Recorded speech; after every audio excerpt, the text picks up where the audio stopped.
হরে কৃষ্ণ, রাধে রাধে বন্ধুরা, তোমরা সবাই কেমন আছো? আশা করি ভালোই আছো। আর আমি ভগবানের কৃপায় মোটামুটি ভালোই আছি। আর এই দেখো, এখন তো আমাদের নিরাম চলছে, তো প্রত্যেক দিন কী রান্না করব চলো। আজকে এই যে কাঁচকলার কোপ্তা করব। আশা করি সবাই খেয়েছো, সবাই জানো। তো আমি আগের দিন করেছিলাম আলু দিয়ে, আর আজকে আমি করব পনির দিয়ে। তো চলো দেখতে থাকো। এই যে কাঁচকলাগুলো সব কেটে নিলাম, খোসা শুদ্ধ কেটে নিলাম, কেটে একটু ভালো করে জল দিয়ে ধুয়ে নিলাম। তারপরে এই যে প্রেসারে বসিয়ে দিচ্ছি, একটু জল দিয়ে 2-3টা সিটি মারবে, তারপরে অফ করে দেব। তো চলো এই যে দেখতে থাকো।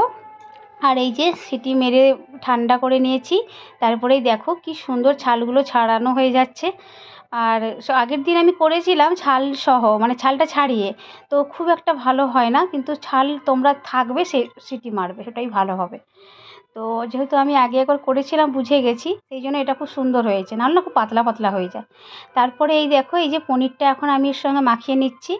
তো এর সঙ্গে আরও অনেক কিছু মশলা দেবো, জিরা গুঁড়া, ধনে গুঁড়ো, তারপরে একটু আদা বাটা, বেসন, তারপরে আমি একটু ম্যাগির মশলাও দিয়েছিলাম, কারণ গরম মশলাতে অনেক কিছু থাকে, মাসে অনেক কিছু খেতে নেই, তো তাই জন্য সেরকম কিছু দেই না। তারপরে এই যে দেখো, তুমি যেরকম আকৃতি পারবে করবে, গোল পারো, লম্বা পারো, তোমার মন মতো মর্জি, তোমরা এটা বানিয়ে নিতে পারো। তো আমি আগের দিন গোল গোল করেছিলাম, তাই জন্য আজকে একটু লম্বা মতো করলাম। তো এই যে একটু, এই যে বেসন দিয়ে একটু হাতে মানে লেগে যাচ্ছে, তো সেই জন্য এরকমই করেছিলাম। তো এইরকমই সাইজে দেখো, এই যে এইরকমই করে সাইজে করে নেবে, যার যেটা ভালো লাগে করে নেবে। তো মশলাগুলো আমি দেখাতে পারি না, কারণ তখন আমার কাছে ফোনটা ছিল না।